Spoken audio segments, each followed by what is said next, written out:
Hey, we're live. Oh my gosh, how you doing, guys? We're gonna welcome to another SpoilerCast edition of the MTG podcast. I wonder, do we have almost as many SpoilerCasts as we do just regular podcasts? We may be getting close now. Yeah, maybe SpoilerCast should just be a regular podcast. I don't know. Just call it the SpoilerCast. Welcome to the SpoilerCast. Anyways, today we are going to discuss the Revenant. Oscar season is upon us. We're going to watch all these movies. I don't know if we're going to do a spoiler cast on all these movies. Probably not. But we saw this one in theater, so we're going to do a spoiler cast on it. So we saw this one actually together, Luke. We did. It's good. It's a good feeling when you're Indeed. reviewing a movie you saw together. I like that. I like how that feels. That might be the first thing we talk about. Our experience. Because we had a little bit of time. We had a time, man. This happens way too often, and especially in our hometown. Yeah, it's to be worse. It does seem to be worse in Gainesville. It's bad. Anyways, so throughout the movie, we had the experience of sitting in front of a group of elderly people, which was most of the theater. Older like we were talking about this actually. Well, I was talking this with Luke. We were like, we're surprised at how big this was because this. I think this had a bigger weekend than its opening. It was a Saturday. Yeah, we saw was on it a Sunday? Saturday. No, we.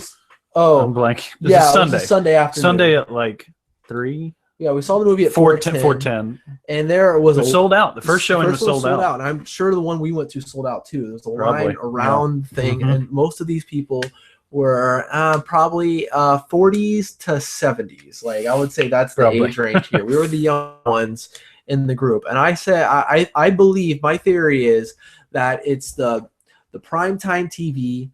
Older people are really more interested in awards season. I'm really interested in award season, but older people way more so. It's way more in their. It's like a guide. Yeah. What should I have watched this year that I missed? Exactly. It's very interesting for people to hear. People love watching the Oscars. Older people love I'm sure a lot of them won the Golden Globe. A lot of them won the Golden Globe. A lot of them watched the Golden Globe and saw that the Revenant took home Best Drama, and they were like, oh, It was on full display at our theater because there was a huge line to go into it. We were in the front of the line, but there was a ton of people. I mean, it was a Star Wars line behind us. It was surprising. It was very surprising. But either way, there was a lot of times when the older audiences go into the theater, sometimes maybe they only see a movie once or maybe twice a year. Yeah. And sometimes the movie etiquette maybe might either slip their mind or whatever it was. They think they're at home. If they keep thinking they're at home. But anyways, this wife and this husband, I believe they're husband and wife, they just wouldn't stop talking throughout the movie. And it was like this. They were just being like, they weren't really whispering. I think the wife was whispering. He's probably going to do this. Yeah, like commenting on the movie constantly. And here's the thing. Manisha was with us in this movie. She was not with us in the spoiler cast, but she was there with us in the theater. Me and her are like the agents of being, hey, shut up, or like, be quiet, please. Like, there's been times lean forward to avoid you're it. just, I don't want to even deal with it, and I understand that because you might be starting something, who knows? But like, this has happened to me on many occasions to varying degrees of results. There's been the ones where you just turn around and you say, hey, do you plan on talking this whole movie? Okay, thanks. And then they shut up the entire movie, which is fine. I don't like the fact that I had to do it, but at least it didn't continue. Yeah. There's a few prevailing theories around me and Manisha.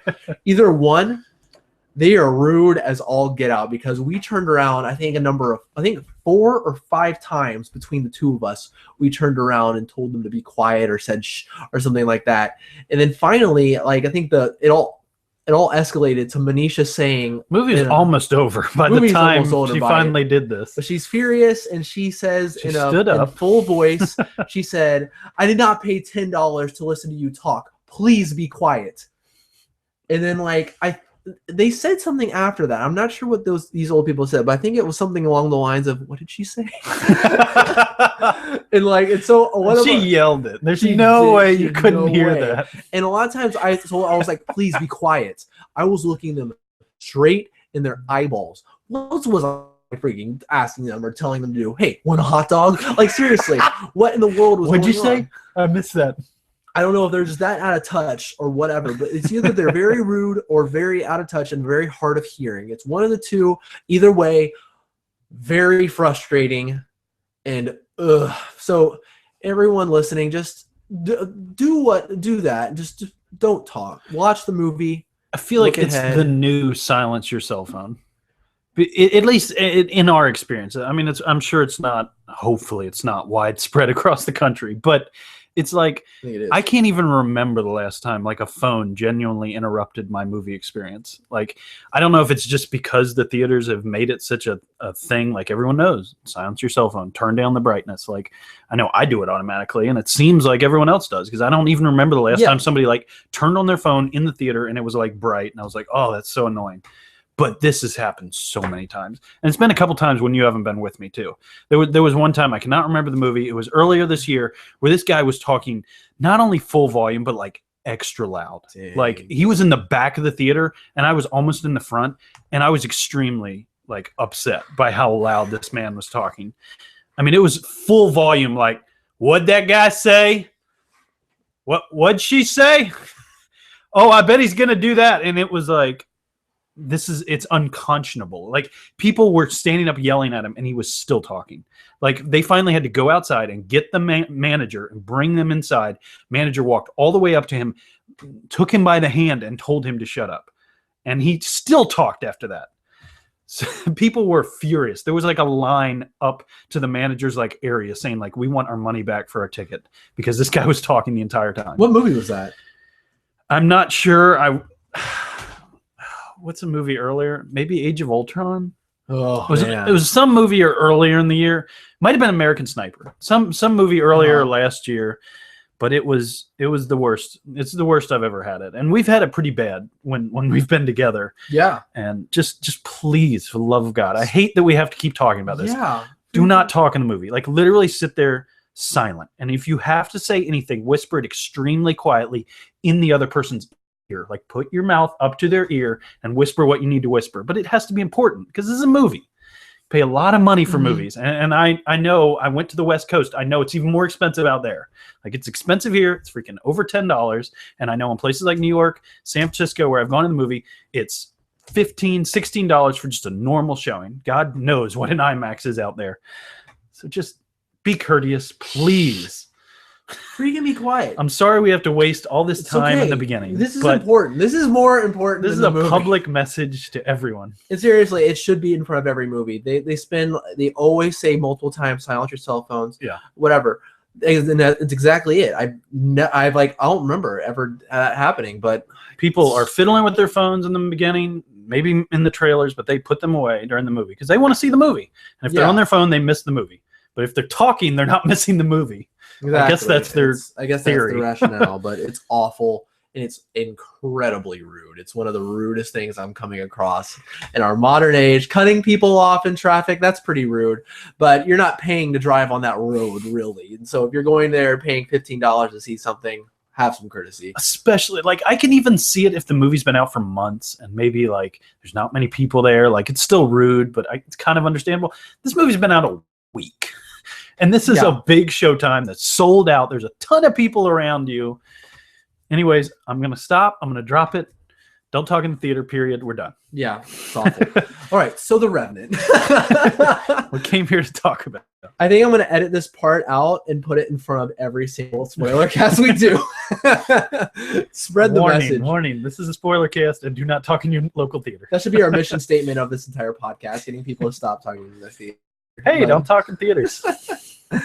Anyways, so let's give our general thoughts as we always do about the movie, and kind of then we can go into the more nitty gritty. Luke, what are your general thoughts on The Revenant? Cinematically, I was blown away. Okay, it's just one of the best filmed movies I think I've seen.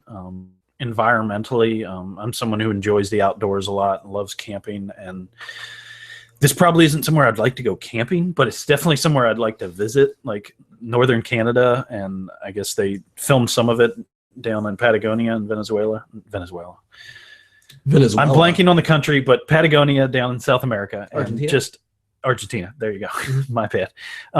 just beautiful places, absolutely gorgeous places. Dead of winter, horrible places to film a movie and be an actor, but gorgeous as they showed. Snow falling through trees, just incredible, evergreen pines and incredible mountain ranges. I mean, that was definitely the probably the biggest thing I walked away from it, just being like, what did I just watch? That was so gorgeous. It was depressing at times, but extremely gorgeous and all-inspiring of incredible nature. Yeah. All right. So my general thoughts, I want to echo everything about what Luke said about it visually. I think this movie, I don't think I am giving faint praise or whatever to say that this movie is a visual masterpiece. The way it was shot, the way it looks, so much, like, apparently the filmmaker used a lot of natural lighting. This director, I always Alejandro Oritu. I always mess up his name, but apparently he put his actors through hell to make this movie, and like they only had like so many like hours in a day to use the natural lighting, and so they like had to do. It took so long and went over budget, and that sacrifice pays off because of, one, the visuals of this movie are incredible, like some of the best I've seen in a long time. The performances were fantastic. Very good performances. Leo kills it. Tom Hardy. It's getting worse and worse. Kills it. I'm not even trying. Tom Hardy. Yeah, Domhnall Gleason. Great. He's Donald. Donald. I actually just listened to an interview with him. I'll talk about it later. Oh, great. It is Donald. All right, Domhnall Gleason did fantastic. Very strange. Will Poulter, he did great. Just fantastic cast, doing amazing in a beautifully shot movie. Yep. I will say, the story is very, very traditional as far as story goes. It's a basic revenge survival story. I'm not giving anything away by saying that. It's all up in the trailers, which I will add on. The trailer gives way too much away. As far as like big moments in this movie, there's way too many of them in the trailer, and I wish I don't say this a lot. Exactly what it has advertised. Yeah, pretty much. It's exactly that for sure. And I will also say, like, because of the story's simplicity, I do feel it's a little bit long because of that. A movie I'm comparing this to a lot, and I feel like, it kind of has that art house feel to it, is Drive. I feel like the way it's shot, the way it like cherishes silence, the way it just like not Birdman. I actually watched Birdman last night. I went home just because of that. You wanted to compare? No, it made me want to watch Birdman, and I will actually say I may even prefer Birdman to this movie just because I just kind of connect to Birdman a little bit more. Especially that's where we are. Yeah, I've watched it a few times since then. I didn't feel like that the first time I watched it, but I just enjoy the characters and that, which, and not to say I really enjoy The Revenant. It's a very good movie. I think it's worth watching it, but I feel like you should know what you're getting yourself into when it comes to watch the trailer. Yeah, watch the trailer. Exactly. I feel like the trailer does do a correct depiction of what this movie is. It's not like, there's some action-packed moments, but it's not an action movie. There's some dramatic moments like with the characters, but it's not a character movie really. Even though it's not void of character, it's not void of story, but it's not the movie they set out to make, and it's not the movie's fault or anything. And I think what they've done is exactly what they've set out to do, and they've done it extremely well. And it's a movie. I think what Alejandro, however you pronounce his name, I think he really set out. It seemed like he probably had it. I'm basing this a little bit off what Donald said in the interview I listened to him about it. It really sounded like he came with a vision and really had an idea what the characters that he wanted to put in the movie and the place he wanted to take. It really seemed like he wanted to create this like cinematic piece, and I think that's exactly what he did. Like, oh yeah, there are some things that I think the movie lacks in, or it's not super deep in, but I think he had a vision for it, and I mean, like you said, it seemed like he really had a vision, and he accomplished it. I thought, what I'm trying to say is, I think it was a lot about the directing of the movie, and not so much about screenplay and this elaborate story that was written by some incredible story writer. It was, I mean, as we know, but it's just so much of it was like, wow, it was definitely the director who said to do that, and that's unique, and you can tell that the director was doing that, and not just, oh wow, the screenplay guy really had it right there. I feel like because of that, yeah, it's a movie that like I recommend to you. One of the first things I'll ask to you is, do you love movies? And if you love movies, I say absolutely go see this because it's a treat for movie makers to see because it's a show. I think primarily it's a showcase of filmmaking and acting. And then like, yeah, but if like a lot of people I know, it's like they go to movies, to be kind of pulled into like a relationship or like a story arc and stuff like that. But then if that's the case, you might either get bored or frustrated by this movie because there's like this movie takes its time and we're kind of getting into the nitty gritty here a little bit more. It's going above general thoughts, but we'll talk about the best and worst moments. General discussion. We can just kind of go on to general discussion, and then there's only two of us. We can do it. But yeah, I mean, I feel like a lot of people will be like, okay, like by this movie and kind of be like, yeah, it was pretty, but like, I don't know. And if you don't love film and you don't like kind of study a film to an extent, I'm not a film. Yeah, you want more of a surfacey story. Yeah, you want a feel good time. You're not going to enjoy this movie. Exactly. I think there's a large group of people who will not enjoy this movie, and I enjoyed this movie, but I think what we're saying is we can definitely understand why people would not enjoy this movie. Exactly. It could be a long ride for some people who are just like, I'm kind of done. I mean, this is a SpoilerCast. We can talk in spoiler form. So maybe I'm going to stop speaking in such generality. I can see why people would not enjoy the parts with the bear. I can see why people would not enjoy the fact that, as Donald said in the interview, Leonardo was the punching bag for nature, that entire movie. That's what this movie was. The movie about Leonardo DiCaprio being punched up by nature for an hour and a half, or 2 hours, however long this movie was. I may attest to that because like that the part where Leo and his or whatever horrible scene. Glass or whatever goes over the horse with the over the cliff with the horse. I could hear the ladies behind me saying, which infuriated me, saying this is getting ridiculous. So like a lot of people think that same way about Gravity. Like it's very much in that same vein. It's longer than Gravity.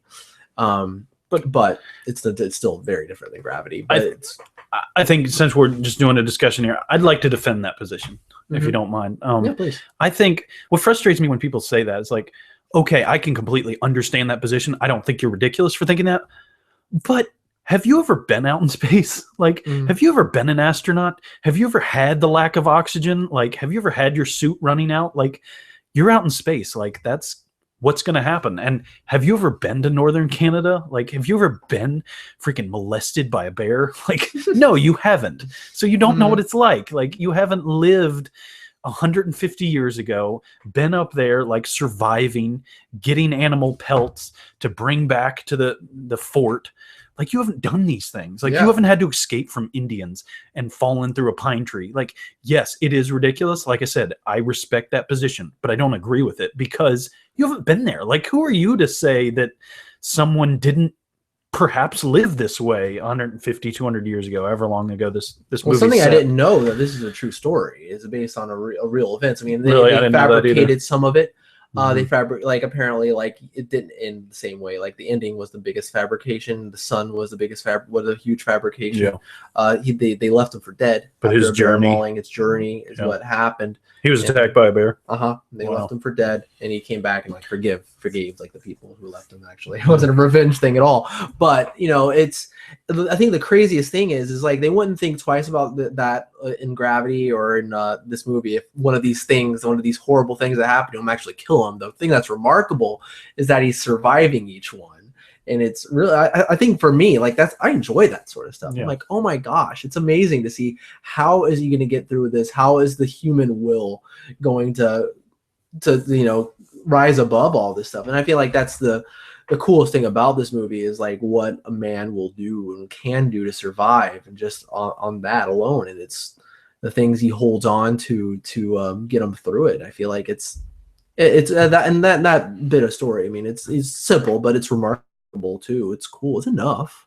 Like that's that's one of the things I'm saying. Like the story isn't huge and everything, but I do think it's enough. Like it's enough to enjoy the movie, especially if you're like me and like can just be like, oh my gosh, how are they doing this? How are they filming this like this? It's crazy. Like the way it's filmed is remarkable, and it shouldn't be understated. It's insane. Like even from the beginning, man, when the Indians were attacking, and like it was just a magical thing. It was like the way he does his movies. It's like you're watching a magic trick. It's the same thing with Birdman too. It's like he uses one camera. That's the thing that I love about it.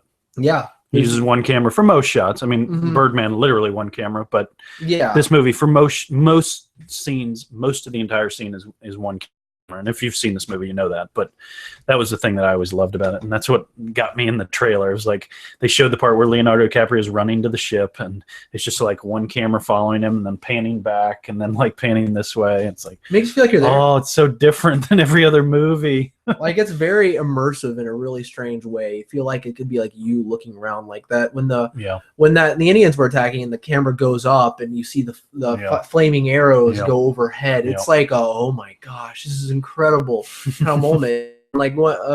It's just the way the film is shot. I'm not saying like it's not snooty to say. I feel like even like if you were like, oh, I love movies and I can appreciate movies, you don't have to be like the minute to like love him to like the minute details and being like, oh, because I know how the movie was made is because I enjoyed it. But if you like love movies, even in the sense where you'd be like, you can enjoy amazing visuals, you can enjoy like good acting. If that's the base level, you can like to the point where you love movies. I think I could recommend this movie just because it's that good looking.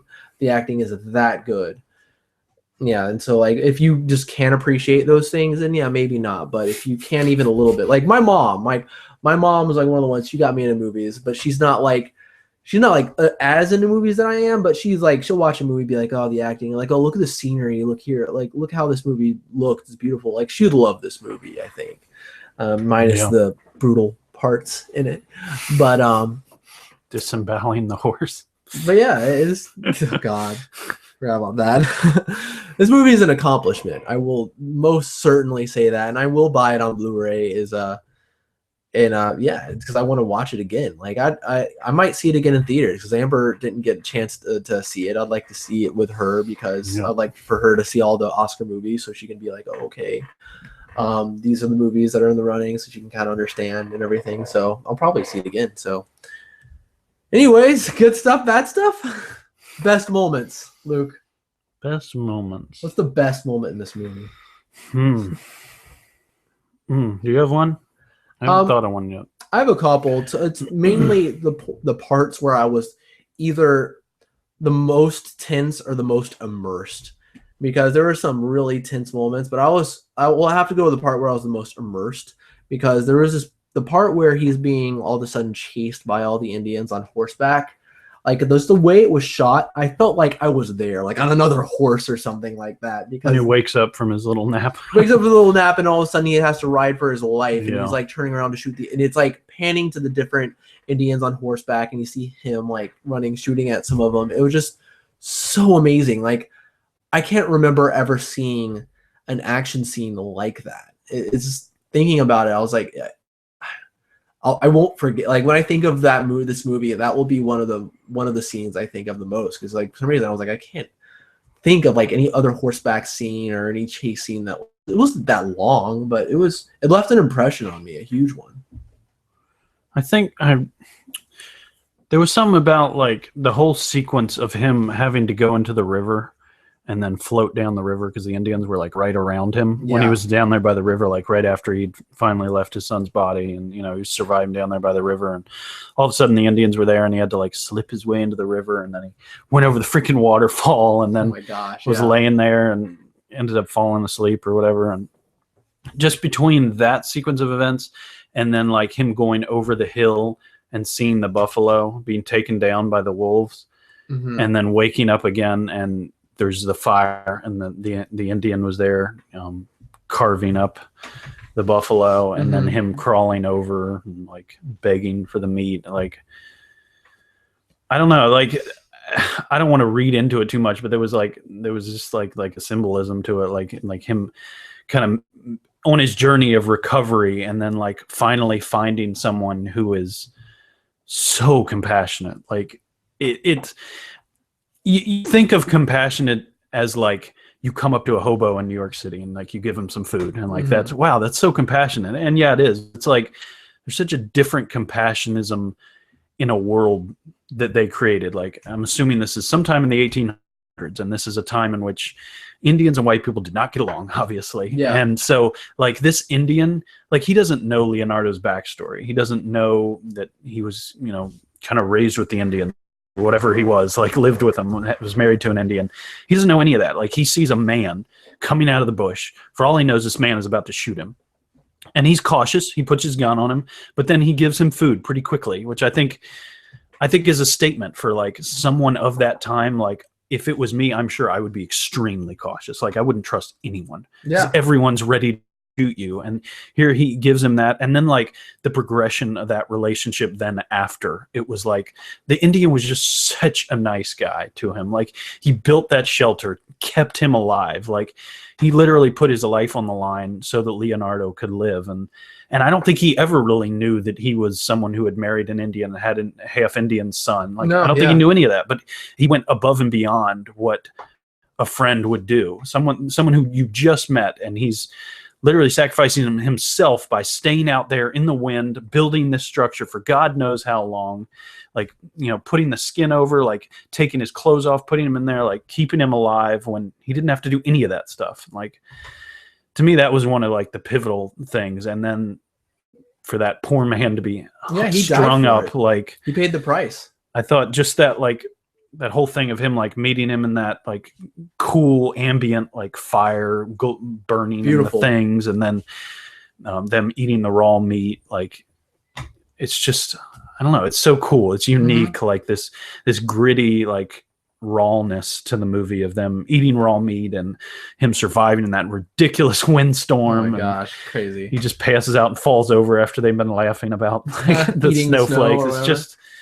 It was just a cool sequence of events. It wasn't, the script was probably no lines, whirling wind. Like, it's cool that you can have something that I enjoy so much with, like, almost no lines. I think he said something, he used some Indian word or something for food but other than that, like, there's no script. Like, so many of the movies I think of, I love it because the dialogue was so good. And this movie, many of the scenes, like the scene you were just talking about, like, they didn't say anything. Nothing. But it was still kind of all inspiring. It was a very unique, like, what the scenes you're describing, those very unique, like, just his relationship, like, short-lived relationship with that Indian man was very unique in the movie. You don't really see him laugh with anyone else in the movie, or, like, connect with anyone really other than his son. But yeah, I mean, it wasn't really explicit in this, but there is a very, you know, you see a lot of things about compassion and, like, and, like, giving yourself up and, like, putting yourself at risk for others, because, you know, obviously the Fitzgerald or whatever, the lack of compassion that he had to do that for Glass was, you know, what started this entire series of events. And then, like, and Bridger, the kid, like, really trying to help Glass and trying to stay there. And which I'm gonna shout out to him, man. He was good. He's a kid actor, you know, like, who's, you know, he was in he's grown up. Yeah, he's grown up quite a bit. You know, he was in a freaking Maze Runner and a few other things, but he's did a really great job. I'll give him that. Like, he did fantastic in this movie. He didn't, you know, like, but so he has a career ahead of him, I think. Will Poulter or whatever. Yeah. Also, Chronicles of Narnia. Chronicles of Narnia, that's right. I forgot. I keep forgetting he was in that movie. What the Dawn Treasure? Where are the Millers? But anyways, another that's an aspect I like, because it also came into play with him saving that girl, the Indian woman that was with the Frenchman, being abused and raped, and he put himself out there to save him. That's what saved his life in the end. At the end, yeah. I thought it was interesting because when I saw them riding up, like, I assumed that that's what was going to save him, but it was just like no dialogue, and it was just like this unspoken thing. Like, we know what you did. Yeah, exactly. It was good, and you see her, and they're like, there's that recognition, and just that's it. We're even. See ya. Yeah. We won't kill you. We won't kill you. Other good stuff. Shoot, there's a lot of good stuff in this movie. I don't have too much negative to say. I thought the bear scene was pretty realistic. It was. I thought it was so good in, like, the worst way, obviously. It looked but it was super good for the CGI. It obviously was. Yeah, hard to watch, man. Like a lot of the brutality in this movie is hard to watch, like in a way where you're like, this looks real. Like that fight at the end with freaking Lassen Fitzgerald felt real. Yeah. Where you freaking like fingers off. that was like the realest part of it, where you just like tries to like just blindly swipe at him and gets his fingers. That's crazy and it's horrible. And he like it's freaking his ear bit off. It's insane. It's an insane fight and it's brutal. And I was at the edge of my seat the entire fight, but you don't know how it's gonna end. Like that was the one thing I would say is like I know he's probably gonna get back and I know they're going to fight, but I didn't honestly. I was like, this movie can go either way. He could end dying in this fight. But yeah, it was wild. Like those scenes were shot really well. The bear, oh my gosh, it was CGI bear, but it looked quite good.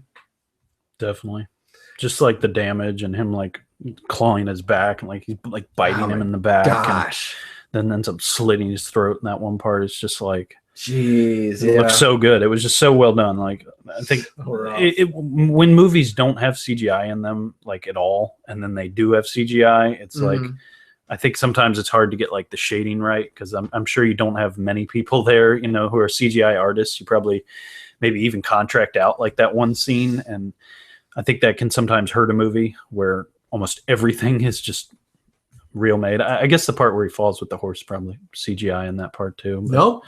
I just did that. Go off the horse. You didn't see the parachute? Yeah. But it didn't. It didn't suffer from that. I thought it was very well great depicted.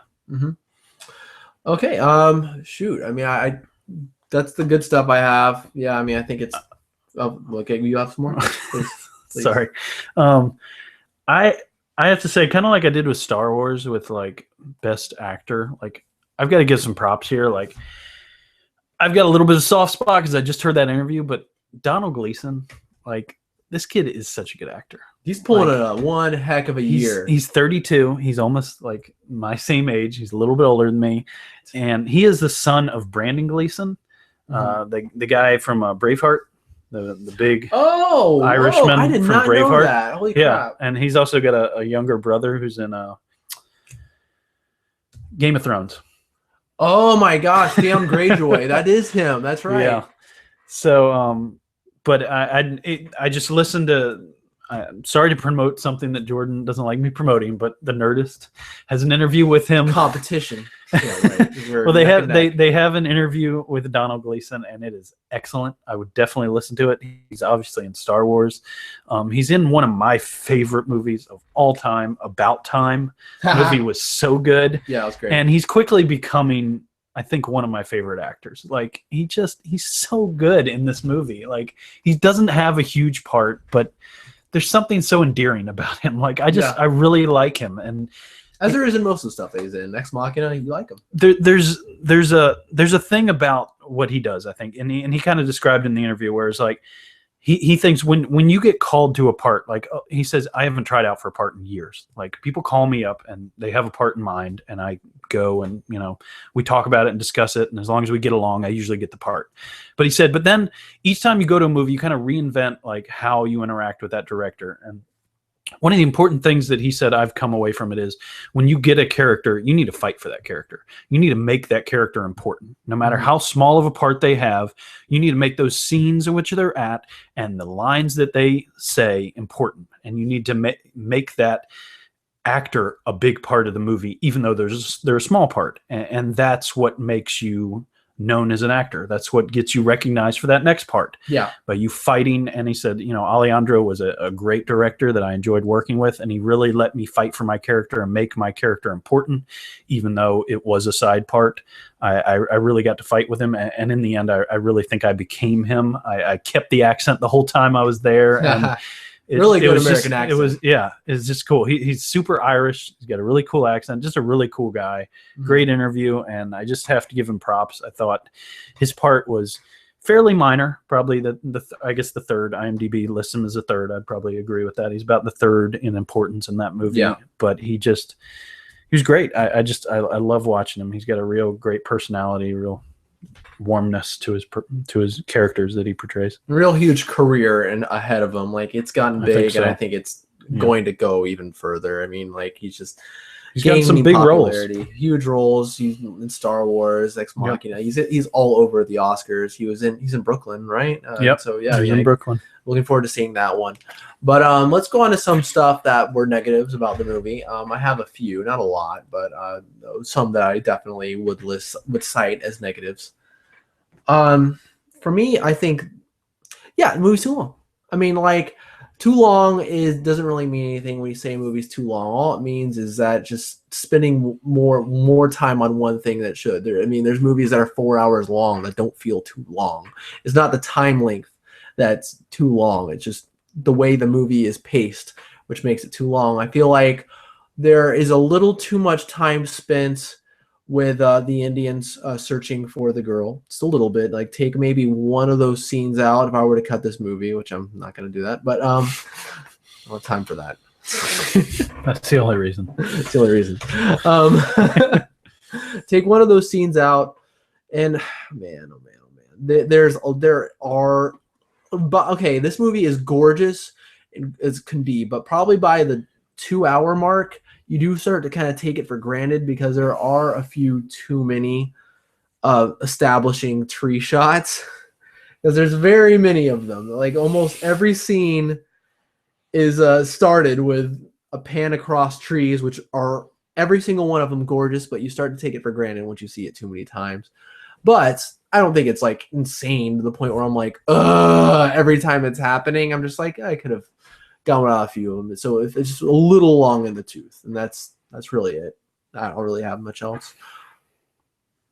Oh, that's literally it. I think that's it. I mean, you might remind me of something, but I mean, I think those are real problems. They're not like, I don't think those are nitpicky, like small problems, but they're easily articulated like that, I guess. But I don't know. I guess I don't completely agree there. I enjoyed the filmatic, mood setting things like that, and I can see how they could drag. I guess I think I just enjoy those things a little bit more than you do. And honestly, to be honest, the fact that maybe like I wasn't 100% enveloped in that movie because the freaking people behind me yipping, reminding me constantly that I'm in a theater, not in the freaking frontier. It makes me wish I had my own personal theater, so whenever these movies come out, I can literally sit there in dead silence. Let's do it.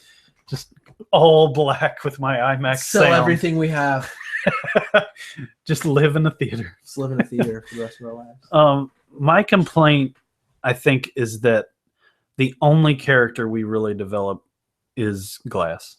Like, it's the only one we get any kind of backstory, any kind of flashes back on, as far as I can remember. Maybe I'm not remembering, but like, I would like to know, like, what's Fitzgerald's deal? Like, where did the stick up his butt come from? Yeah, like, a crazy father who saw God in a squirrel and ate it. I guess that's sort of a flashback. It's a monologue, but I guess I just would have liked to, and maybe we have to take some of my tree scenes out that I said I liked to accomplish it. But I guess I would have liked to have seen like a little more before the Indians attack, like in that beginning part, because I thought that was one of the coolest scenes. Yeah, like the shot of the river, like you slowly realize like where you are, and I felt like those trees were huge when I saw that, and then it was like, so cool. And they're like walking, and they're like, oh my gosh, I'm looking at little trees. It was really crazy. It was really cool, but like I wish we could have seen like a hunting trip and then come back and then like seen like maybe a couple nights and like Fitzgerald like. Maybe Glass like steps on his toes for some certain reason. It's like, okay, I'm starting to kind of get their dynamic instead of like, no, Fitzgerald's just kind of upset about things and like, yeah, I guess he's clearly just a survivalist. Like all he cares about is making sure he stays alive, and he doesn't really care about helping anyone else stay alive. Whereas like I think Captain Henry like clearly is like the opposite. Like he wants to survive, but he also really cares about his men. And I guess I just would have liked to have seen a little bit more of the dynamic, like maybe back to the fort when they first got hired. Like that would have been kind of a cool thing. Like, well, why did Glass and Fitzgerald ever get involved with this? Like, it sounds like Fitzgerald was kind of a bad apple all along. Like, why did they bring him along? And even Bridger, like the kid that Will Poulter plays, like what's his deal? Why is he there? He's so young. And I thought for like the first scene, like I actually for a little bit thought that I was Fitzgerald's son for a bit, and I was like, I don't know. But yeah, I could see that. Like I do like the way you kind of do, even though you don't know much about his past, you kind of do get his Fitzgerald's character. I believe, like, you know, you kind of see that he doesn't really like Glass all too much, but he's so much of a survivalist. I actually think it wouldn't matter who it was. I feel like he would have done the exact same thing to him. Like even if it was that like Aussie guy that was around him, I feel like if it was that seemed to be kind of his friend, if it was him, I feel like he would have done the same thing to him. Like he's so. I guess I just would have liked to know why. Yeah, just develop like why is he such a jerk? That's fair enough. We don't really know any why other is he backstory, selfish like this? Yeah, he's like only me, and he just doesn't give a crap about anyone else or who he has to kill. Like it wouldn't even have to be a bunch of dialogue. Like just some more flashback scenes. Like we had so many scenes of him flashing back to his wife and his son. Like the moment that she got killed, it's like I don't even think I really got a firm grasp as to why his son was so hurt. Like I guess he got hurt in that raid. It was kind of weird. It's like you see him just walking along casually, and then it cuts to his face on fire. I'm like, what happened? Was he did like a guy come and light his face on fire, or was he playing too close? And was that to the only reason he was fire? about to die? Because his face got burned, or was there like other things? Because I assumed he got like stabbed or something. Like there was more to that. Keep breathing or whatever. Yeah, yeah. I assume. I guess. Like your face burned, that doesn't mean you're gonna die. I'd be pretty upset if I was a kid, though. And your face got on fire. Yeah, I'd be pretty upset. That'd be awful. You suck. There's a lot of hallucinations. Or are they hallucinations or visions? Yeah. Or are they just? There's no lidocaine back in that day. No. Yeah, you see is like the that crazy mound of like cow skulls or whatever, and you keep seeing that, and every now and then he's in a dilapidated church, and it's he's hugging trees. Oh yeah, that was weird. I was surprised nobody in the theater laughed at that part. I was like, I'm not gonna laugh because I don't want other people to laugh, but that's kind of funny. How many times did you laugh in this movie? I think none. I was gonna say Snowflake, but no. I think it was just other people laughing. Because I didn't think it was funny. I did laugh because I just needed to laugh, and that I need to laugh at least once in a movie, even if it's forced. I think I just get in a mood sometimes in movies where it's like I'm not gonna laugh. I know they're trying to make a joke here, but this is serious business. This is serious. There's no time. This man got attacked by a bear. Why are we laughing? Yeah. How'd you like the end of the movie when he's standing there breathing, or sitting there breathing? Nope, kneeling there breathing. Oh, I didn't even pick up on that. Just like the trailer. Yeah, the rhythmic breathing you were talking about. I really didn't even pick up on that. Yeah, it like went into the credits like a little bit. Oh, I did not notice that. Yeah, I was hoping it would. The fight ends. He walks away from it, kneels down on the ground, sees his wife. Yeah. And then she walks off. The camera goes into his grill, and he's looking into it, and then it just cuts to black, and he's breathing. I love it. Love the breathing. Breathing's great. He's gonna keep breathing, just like he. I was really sad that Captain Henry died. Yeah. I thought that was unnecessary. Liked the character. Liked him as an actor, and I was hoping he'd be injured. Yeah, no, got killed, scalped. He got killed. Yeah, we don't even get to see the fate really of Will Poulter's character. I mean, he got arrested, right? Yeah, Glass clears his name, said he was like he didn't know or whatever, and so let him loose. But we already sent him off to prison. Sorry. But the fact that you don't really see him get cut loose kind of makes you think, like, did that captain just die with that knowledge and he's just gonna rot in prison? That's true. I'd rather not think that. Well, I guess Glass is still alive, so maybe he can.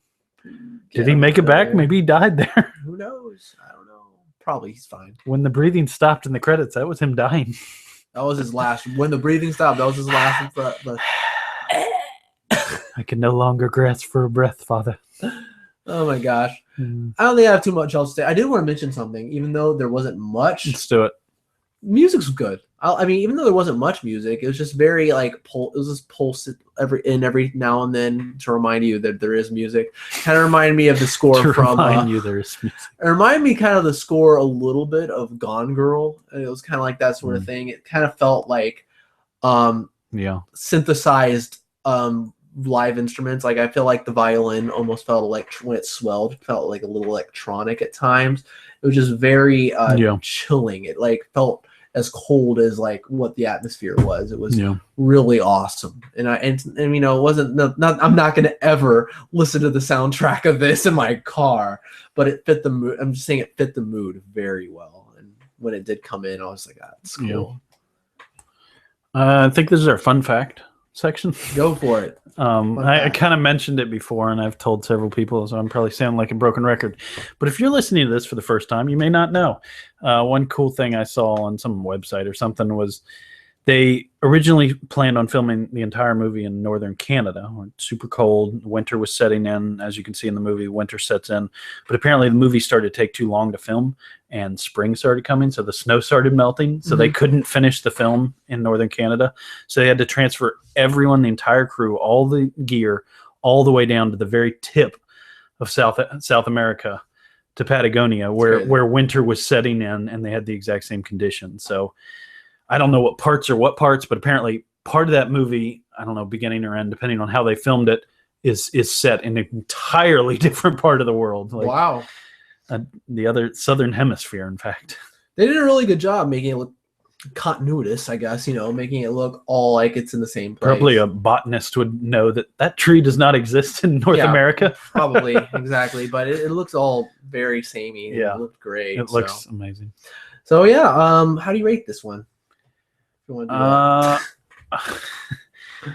This is, I mean, it's different than other movies because I enjoy it for its thematic and cinematography and all that. So I really enjoy this movie. It's just a different scale. I wish that we had some other way of judging it other than it doesn't go up against Star Wars, but I still really enjoyed it. So I'm going to give it an 8. Okay. Yeah, I'll give it an 8.5 just because I feel like I will watch this every now and then, pop it in maybe every few years to show people, but very great. Accomplishes a lot. And okay, we're not going to talk too much about this. We'll have our Oscar prediction podcast after we've seen the majority of these movies, but I can't mention this movie without bringing up, do you think this is Leonardo DiCaprio's year? Absolutely. All right. I think so too. So I think so far, I think it would be a shame if this movie doesn't win Best Picture too. You think, okay, Best Picture. All right, so far. But I haven't seen a lot of the other ones. All right. But I would be amazed. Like the lengths at which they went to film this movie and how different it is than pretty much any other movie I've seen. Like to me, a lot of that is what the Academy are looking for. They're looking for unique films that do things that other films haven't done. And I haven't seen these other movies, but like they seem like relatable to other movies, but I don't know what The Revenant could really be compared to. Like, yes, it's a survivalist tale, and there's been other survivalist tales, but this is very different. I mean, wouldn't you say? Absolutely. It's just a different film. Yeah, and I'm really interested to see what Alejandro Iñárritu or whatever, what his next work is going to be. That'd be amazing. Two in a row. Films of the year back to back. That'd just be. I don't know if that's ever happened, but it was incredible. Anyways, but that was that would be interesting, and I'm interested to see who will win. We will discuss these other movies as we both watch them. I've watched a couple of them, and when Luke watches them as well, we'll discuss them. And until then, I'll save my thoughts on some of the ones I've seen. But at the end of all of these movies that we watch, we'll kind of we'll have a prediction party, probably the week before the Oscars, and we'll see how it turns out, and we'll come back and review the results. But anyways, I hope you guys enjoyed the episode. I hope you guys enjoyed the movie, and we'll see you next time. Absolutely. On the SpoilerCast podcast. Yeah. That's our new podcast. See you next time, guys. See ya.